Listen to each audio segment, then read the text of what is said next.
Welcome to Sunita study zone. আজ আমরা PSC মিসলেনিয়াসের যে সিরিজটা শুরু করেছিলাম, তো সেই সিরিজটার থেকে সংবিধানের কিছু ইম্পর্টেন্ট কোয়েশ্চেন যেগুলো পিএসসি মিসলেনিয়াসে এসেছে 2019-এ, সেই কোয়েশ্চেনগুলো করে নেব। আর আগেই বলে রাখি যে এই কোয়েশ্চেনগুলো শুধু মিসলেনিয়াস না, আপকামিং যে কোনো পরীক্ষা, miscellaneous, food SI, clerkship, WBCS, এসএসসির এক্সাম, যে কোনো এক্সামের জন্য ইম্পর্টেন্ট। তো আমি আর্টিকেল ধরে ধরে আলোচনা করার চেষ্টা করব। শুরু করা যাক। প্রথমে আসি, ভারতীয় সংবিধান অনুসারে কি প্রকারের নাগরিকত্ব প্রদান করা হয়। তো ভারতীয় সংবিধানে কি রকমের একটি মাত্র নাগরিকত্ব, দ্বৈত নাগরিকত্ব, রাজ্য রাষ্ট্রের দুই নাগরিকত্ব, বিবিধ নাগরিকত্ব। ভারতীয় সংবিধানে একটি মাত্র নাগরিকত্ব সেটা দেওয়া হয়েছে। এবার আমাকে যদি আসে সিটিজেনশিপ, তা সিটিজেনশিপ কি রকমের টাইপের, একটি মাত্র নাগরিকত্ব সেটা দেওয়া হয়েছে। এইবারে যদি আমাদের বলা হয় যে সিটিজেনশিপ কনসেপ্টটা সেটা কোথা থেকে নেওয়া হয়েছে, citizenship concept is borrowed from, যেটাকে বলে ইউকে থেকে নেওয়া হয়েছে বা ব্রিটেন হলো। এবারে তোমাদের বলতে পারে যে সিটিজেনশিপ কত নম্বর পার্টে এবং কত নম্বর আর্টিকেলে রয়েছে। সিটিজেনশিপ কনসেপ্ট কোথা থেকে নেওয়া হয়েছে, এই যে কনসেপ্ট নাগরিকত্ব, সেটা it is taken from United kingdom থেকে নেওয়া হয়েছে। হলো একটি মাত্র নাগরিকত্ব। এবার যে বললাম সিটিজেনশিপ, এবার সম্পর্কে ভারতীয় সংবিধানের তোমাকে প্রথমে পার্টগুলো সব একদম মুখস্থ রাখতে হবে যে কোন পার্টে কি রয়েছে, এটা যে কোনো পরীক্ষার জন্য আসে। যেমন সিটিজেনশিপ কত নম্বর পার্টে আছে, পার্ট টুতে আছে সিটিজেনশিপ হলো। এবার পার্ট টু তো হলো, এবার কত নম্বর আর্টিকেলে আছে সিটিজেনশিপ আছে, আর্টিকেল 5 থেকে 11, আর্টিকেল 5 to 11 সিটিজেনশিপ আছে। আর আমাদের বললামই তো যে সিঙ্গেল সিটিজেনশিপ বা একটি মাত্র নাগরিকত্ব দেওয়া হয়েছে। আর আর বলতে গেলে এই যে রাইট অফ সিটিজেনশিপ সেইটা কে রেগুলেট করে, parliament is empowered to regulate the rights of citizenship in India. ভারতবর্ষে যে সিটিজেনশিপের অধিকার সেটা কে দেয়, সেটা দেয় হচ্ছে পার্লামেন্ট হলো। আর আরও কিছু আছে, যেমন তোমার ধরো সিটিজেনশিপ যে অ্যাক্টগুলো আছে, তো সেটাও একটা আছে, সেটা পড়া ভীষণ ইম্পর্টেন্ট। যেমন দ্য সিটিজেনশিপ অ্যাক্ট 1955, 1955-তে প্রথম সিটিজেনশিপ অ্যাক্ট হয়েছিল। এছাড়াও এই সিটিজেনশিপ অ্যাক্টগুলোকে ধীরে ধীরে অ্যামেন্ড করা হয়েছে। যেমন সিটিজেনশিপ অ্যাক্ট হচ্ছে 1986, তারপর 1992, 2003, 2005, লাস্ট হচ্ছে 2015-তে হলো। এবার সিটিজেনশিপ সম্পর্কে বলতে গেলে যে কতভাবে এটা যদি বলতে পারে অ্যাকুইজিশন অফ সিটিজেনশিপ, একজন ভারতের নাগরিকত্ব পেতে পারে, সেটা কত রকম প্রকারের, ভাবে পেতে পারে, সেটা হচ্ছে 3 রকম ভাবে পেতে পারে। কি কি, যেমন বাই বার্থ, বাই ডিসেন্ট, 3 রকম না 5 রকম ভাবে পেতে পারে। যেমন প্রথমে জন্মসূত্রে একটা সিটিজেনশিপ পেতে পারে, বাই বার্থ, তারপরে বাই ডিসেন্ট উত্তরাধিকার সূত্রে একটা পেতে পারে, বাই রেজিস্ট্রেশনের মাধ্যমে পেতে পারে, by birth, by descent, by registration, by naturalization and by incorporation of territory. যেমন টেরিটরি ইনকর্পোরেশন, যেমন গোয়া, সিকিম, এগুলোকে পন্ডিচেরি, দমনদিউ, এগুলোকে ইন্ডিয়ার মধ্যে আনা হয়েছিল, তার মাধ্যমে ওখানকার লোকেরা তাহলে সিটিজেনশিপ পেয়ে গেল। তো সিটিজেনশিপ পাওয়া যায় 5 রকম প্রকারে, by birth, by descent, by registration, by naturalization and by incorporation of territory হলো। এবার নেক্সট কোয়েশ্চেন আছে, তো সিটিজেনশিপ তো পেলাম আমরা 3 রকম করে, তাহলে 5 রকম করে, তাহলে সিটিজেনশিপ আমাদের লস অফ সিটিজেনশিপ, সিটিজেনশিপ তো শুধু দেবে তো যেমন আছে ঠিক তেমন, তুমি যদি ওর বাইরে চলো তাহলে তোমার কিন্তু সিটিজেনশিপের লসও হয়ে যাবে, চলেও যেতে পারে নাগরিকত্ব। সেটা কত প্রকারের হতে পারে, সেটা 3 প্রকারের হতে পারে লস অফ সিটিজেনশিপ। যেমন হচ্ছে বাই রিনান্সিয়েশনের মাধ্যমে, প্রত্যাখ্যানের মাধ্যমে, বাই রিনান্সিয়েশন, বাই টার্মিনেশন আর বাই ডিপ্রাইভেশন, বঞ্চিত, ডিপ্রাইভ করা হবে। তো তার ভেতরে অনেক বিষয় আছে যে এগুলোর মানে কি, তো যদি কখনো সিটিজেনশিপটা ডিটেলসে আমি আলোচনা করি তখন বলবো। তাহলে 3 রকম প্রকারের লস অফ সিটিজেনশিপ হতে পারে, বাই রিনান্সিয়েশনের মাধ্যমে, প্রত্যাখ্যান, বাই টার্মিনেট হওয়ার মাধ্যমে, অ্যান্ড বাই ডিপ্রাইভেশনের মাধ্যমে, 3 রকম ভাবে হলো। আর এই তো সিটিজেনশিপ সম্পর্কে বেসিক কিছু আলোচনা করলাম। এর সাথে আমার একটা যে বই বলতে পারো না, ম্যাপ আছে কনস্টিটিউশন অফ ইন্ডিয়ার, যেটা আমি তোমাদের সাথে শো করছি। এই যে এখান থেকে আমি সিটিজেনশিপ সম্পর্কে যে কোনো কিছু আর্টিকেল পড়তে পারি, তো তোমরাও কিন্তু কিনতে পারো। এই যে বিশাল বড় দ্য কনস্টিটিউশন অফ ইন্ডিয়া, দেখতে পাচ্ছ কত বড়, এটা আমি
কনস্টিটিউশন। এই গেল তোমাদের সিটিজেনশিপ সম্পর্কে আলোচনা, মানে এটা একদম প্রিলিমিনারি বেসে আলোচনা করলাম। তো এখান থেকে সব পরীক্ষার জন্য মোটামুটি তোমরা কমন পেয়ে যেতে। এবার আরো ডিটেলসে বুঝতে গেলে তখন আরো দরকার হয়। এবারে নেক্সট কোয়েশ্চেনে আসা যাক।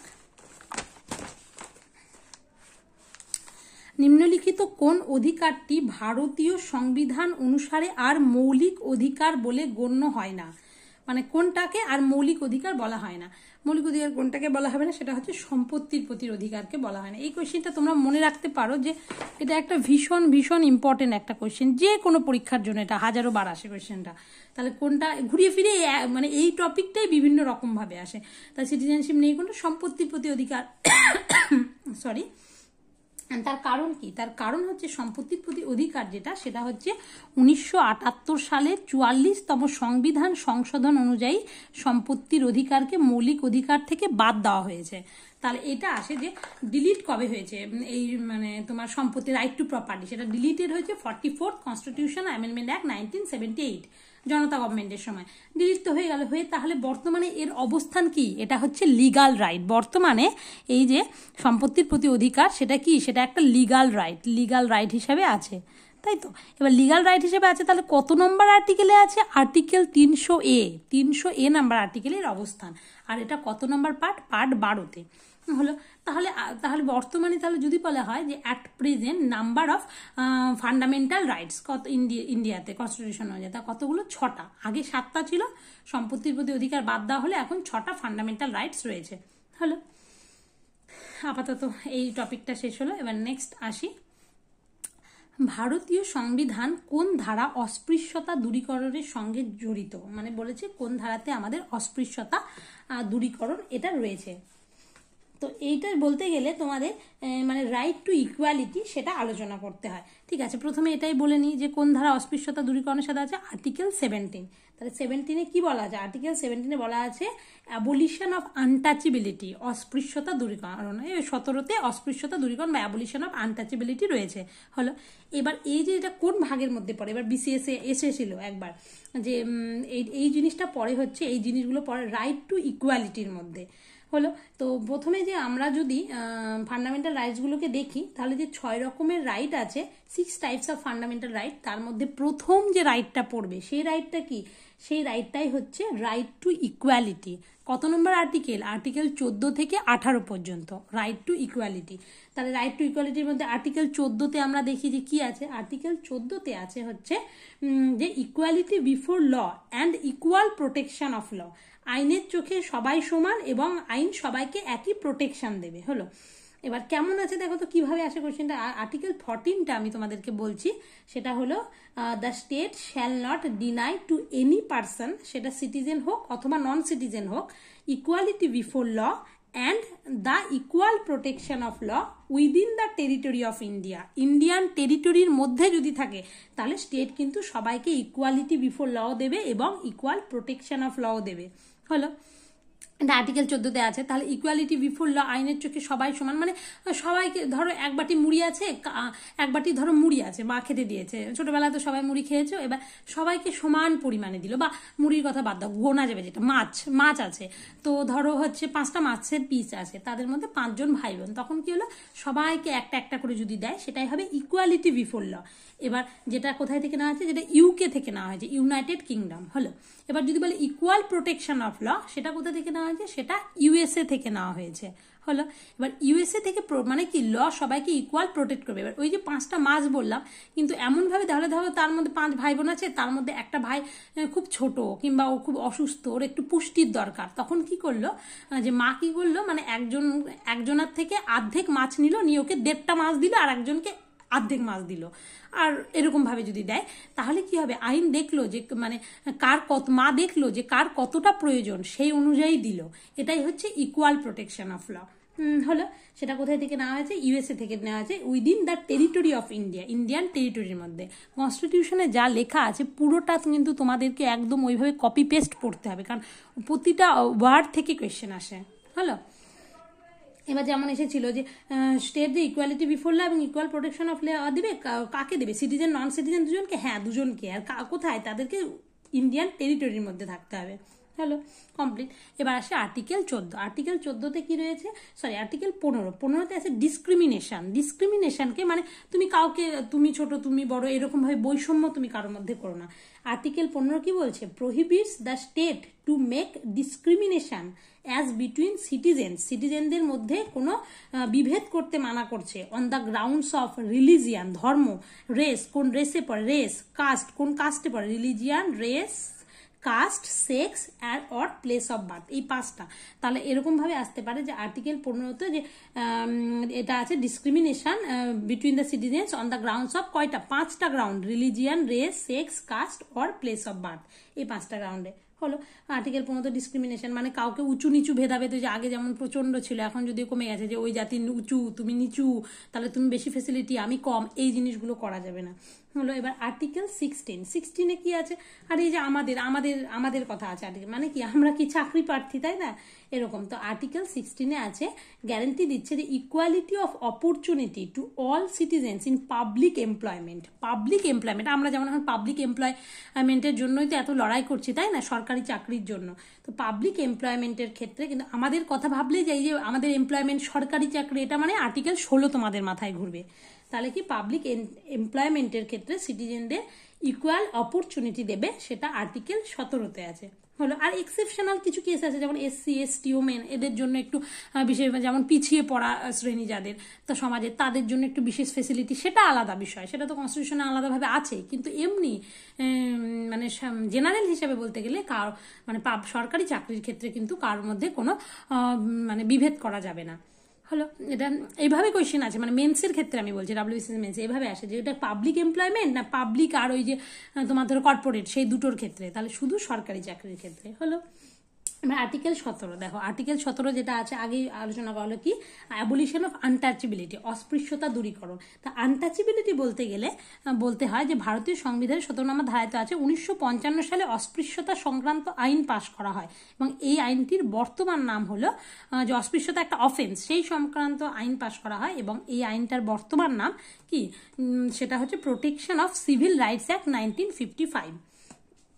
এই যে আনটাচেবিলিটি অফেন্স অ্যাক্ট পাস হয় 1955 এবং অ্যামেন্ড হয় 1976-এ, এটা রিনেমড হয় protection of civil rights act. তাহলে আনটাচেবিলিটি অফেন্স অ্যাক্ট, আনটাচেবিলিটি যে একটা অফেন্স, সেটা 1955-তে পাস হলো, আর সেটা বর্তমান নাম প্রোটেকশন অফ সিভিল রাইটস, মানে সবার রাইট এটা একটা হলো। এবার 18তে এই যে দেখো অপশন অনুযায়ী আছে কিন্তু 18 নম্বর আর্টিকেলে কি বলা আছে, এটা টাইটেলের কথা কিরকম, চলো। Abolishes such practice and prohibits conferment of all titles except military and academic distinction. Military এবং একাডেমিক ডিস্টিংশন ছাড়া তুমি কিন্তু টাইটেল অ্যাকসেপ্ট করতে পারবে না, মিলিটারি ক্ষেত্রে হতে পারে অথবা একাডেমিক ডিস্টিংশনের ক্ষেত্রে হলো, সেটা প্রহিবিট করে টাইটেলটা নেওয়া থেকে। তাহলে 18তে কি, 18 মানে মাথায় টাইটেল ঘুরবে হলো, except military and academic distinction. এবারে দেখো আর্টিকেল এখানে কত আছে, 19 নম্বর আর্টিকেল। 19-এ কি আছে, আর্টিকেল 19। এবার আর্টিকেল 14 থেকে 18তে বললাম কি, রাইট টু ইকুয়ালিটি, মানে একদম সব সমান সমান এরকম একটা আর্টিকেল। তারপরে হলো 18 অব্দি। এবার 19 থেকে 22-এ আসবে রাইট টু ফ্রিডম, আমাদের স্বাধীনতা রয়েছে। তার মধ্যে আর্টিকেল 19-এ কি আছে, আর্টিকেল 19-এ 6 ফান্ডামেন্টাল, এই যে আর্টিকেল 19, সেখানে 6 ফান্ডামেন্টাল ফ্রিডম রয়েছে। এই 6 ফান্ডামেন্টাল ফ্রিডমগুলো যেটা, সেটা কি কি আছে বলতো, সেটা আছে এই যে পর এগুলো আছে, যেটা আর্টিকেল 19(1)(a)-তে আছে 6 ফান্ডামেন্টাল ফ্রিডম। যেমন freedom of speech and expression, তুমি কথা বলতে পারো, ইচ্ছা মতো এক্সপ্রেস করতে পারো নিজের মনের ভাব, freedom of speech and expression, সেটা কত নম্বর article, article 19(1)(a), freedom of speech and expression. তারপর অ্যাসেম্বলি উইদাউট আর্মস, অ্যাসেম্বলি, তারপরে ফ্রিডম টু ফর্ম অ্যাসোসিয়েশন, তার speech and expression, assembly, association, তারপর freedom to move freely in territory of India, যে কোনো জায়গায় মুভ করতে পারো, তো ফ্রিডম অফ মুভমেন্ট। আর হচ্ছে তারপরে কি, তারপরে আছে হচ্ছে ফ্রিডম অফ রেসিডেন্ট, মুভ করে তারপর যে কোনো জায়গায় তুমি বসবাস করতে পারো, রেসিডেন্স। আর সবার লাস্টে কি আছে, সবার লাস্টে আছে freedom of profession, trade and business, তুমি তোমার যে কোনো প্রফেশন চুজ করতে পারো, ব্যবসা করতে পারো, যেটা আর্টিকেল 19(1)(g)-তে রয়েছে। এগুলোও কিন্তু আসে মেন্সের ক্ষেত্রে, আমি পরে আবার ডিটেলসে আলোচনা করবো। আর এখানে কি রয়েছে দেখো 20 নম্বর আর্টিকেল। 20 নম্বর আর্টিকেলে কি রয়েছে, গ্যারান্টি করছে protection in certain respect against conviction for offences. অফেন্সের ক্ষেত্রে কনভিকশন, সেটা হচ্ছে আর্টিকেল 20। যেমন এর ক্ষেত্রে আছে নো এক্স পোস্ট ফ্যাক্টো ল, নো ডবল জিওপার্ডি, দুবার করে মানে আগের ল ভ্যালিডিটি হবে না, সেটা নো এক্স পোস্ট ফ্যাক্টো ল, কিংবা ডবল জিওপার্ডি দুবার করে তাকে শাস্তি দেওয়া, নো সেলফ ইনক্রিমিনেশন, এই জিনিসগুলো আর্টিকেল 20-তে আছে। কনভিকশন ফর অফেন্সেস সেটা আছে আর্টিকেল 20, এটা তোমরা মনে রাখবে। হলো, আর এই তো এইগুলো সবগুলো আলোচনা করে দিলাম। তারপরে নেক্সট আসি, সেটা হচ্ছে ভারতীয় সংবিধানের কোথায়, এই যে ভারতীয় সংবিধানের 23 নম্বর ধারায় কি বলা আছে। তাহলে 23-এ কি বলা আছে, এবার প্রথমে বললাম রাইট টু ইকুয়ালিটি, তারপর কি বললাম রাইট টু ফ্রিডম, যেটা আর্টিকেল 19 থেকে 22-এ পড়ছে, 20 অব্দি আলোচনা করলাম। আর তারপরে আমরা আসতে হচ্ছে 23 নম্বর আর্টিকেল সম্পর্কে এবার আলোচনা করবো। আর্টিকেল 23-24 কিসের মধ্যে পড়বে হচ্ছে রাইট এগেন্স্ট এক্সপ্লয়টেশন, মানে শোষণের বিরুদ্ধে অধিকার, সেটা আর্টিকেল 23-24। তাই 23-এ কি আছে, 23-এ বলেছে যে traffic in human beings and begar and other similar forms of forced labour are prohibited. কনস্টিটিউশনে বলে দিয়েছে তুমি হিউম্যান বিংকে ট্রাফিক করতে পারবে না, বেগার কিংবা আদার ফর্মস অফ ফোর্স লেবার সেগুলো কিন্তু একদম জোর করে কাজ করানো হচ্ছে, সেটা কিন্তু একদম কমপ্লিটলি প্রহিবিটেড। এই যে যেটা আর্টিকেল 23-এ কি আছে, মানব পাচার নিষেধকরণটা আছে। ভারতীয় সংবিধানে 23 এবং 24 নম্বর ধারা শোষণের বিরুদ্ধে অধিকার ঘোষণা করে। 23 নম্বর ধারা অনুযায়ী বল প্রয়োগ দ্বারা পরিশ্রম করানো যাবে না, মানে তুমি জোর করে কেউ করতে যাচ্ছে না কাজটা, জোর করে তাকে করাতে পারবে না। আর্টিকেল 23, মানুষ ক্রয় বিক্রয় করা যাবে না, বেগার খাটানো যাবে না, এটা দণ্ডনীয় অপরাধ, আর নাগরিকের উপর শোষণ নিষিদ্ধ, এটা হচ্ছে আর্টিকেল 23-এ আছে।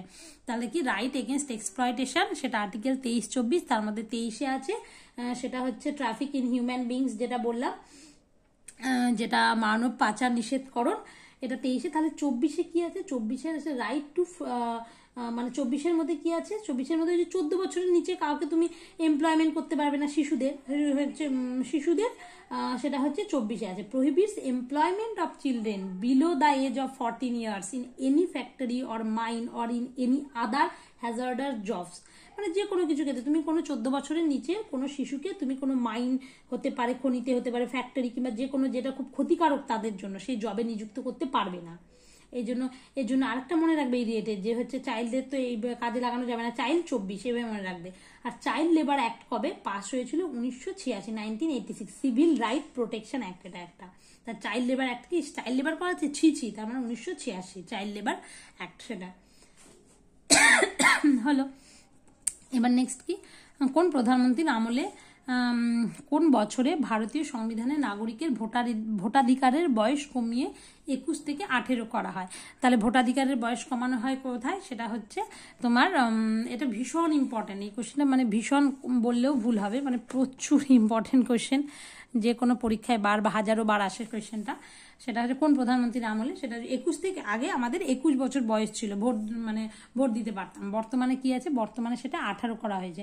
তাহলে কখন, সেটা 1989-এ রাজীব গান্ধীর সময় করা হয়েছে। তাহলে এটা আসে যে ভোটের যে বয়সটা কমিয়ে আনা হয়েছে 21 থেকে 18, কত নম্বর amendment, 61st constitutional amendment act 1989-এ 61তম সংবিধান সংশোধনী রাজ্য বিধানসভা এবং লোকসভা নির্বাচনে ভোট দেওয়ার বয়স 21 থেকে 18 বছরে নামিয়েছে।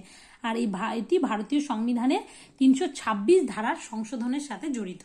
এই যে ভোট দানের যে এটা এভাবে কোশ্চেন আসতে পারে যে তোমার 21 থেকে 18 করা হয়েছে কার সময়, এখানে বললাম রাজীব গান্ধী 1989, এভাবে আসতে পারে কত নম্বর সংবিধান সংশোধনী, যেটা এই কোশ্চেনটাই বারবার আসে, সেটা হচ্ছে 61st কনস্টিটিউশন অ্যামেন্ডমেন্ট অ্যাক্টের দ্বারা 1989-এ। এবার আসে যে এই যে আমি করলাম, এই যে হয়তো কোনো একটা আর্টিকেল সংবিধান, মানে আর্টিকেলকে ভারতীয় সংবিধানে সেটাকে সংশোধন করা, কত নম্বর আর্টিকেল, 326 নম্বর আর্টিকেল, এটা সংশোধনের মাধ্যমে করা হয়েছে। তোমরা আমাকে বলবে যে ন্যাশনাল ভোটার্স ডে কবে, আর এই যে ইলেকশন বিষয়টা, সামনে তো ইলেকশন আসছে, সেটা ইলেকশনটা সংবিধানের কত নম্বর পার্টে রয়েছে, এবং এই বিষয়টা আর্টিকেল কোন আর্টিকেল এর সাথে জড়িত। ব্যাস, আজকের মতো সংবিধানের কোয়েশ্চেন এখানেই শেষ। আমি যতটা পারলাম চেষ্টা করলাম আলোচনা করার, আশা করি তোমাদের ভালো লেগেছে। আর এইভাবেই আমাদের সিরিজ চলতে থাকবে। এর পরের দিন আমি ফিজিক্স নিয়ে আলোচনা করব, ফিজিক্স, কেমিস্ট্রি, বায়োলজি, এই পোর্শনটাকে ঢুকে যাব। তারপরে আছে স্ট্যাটিক জিকে, এনভায়রনমেন্ট, ব্যাস এইসব করলেই শেষ হয়ে যাবে।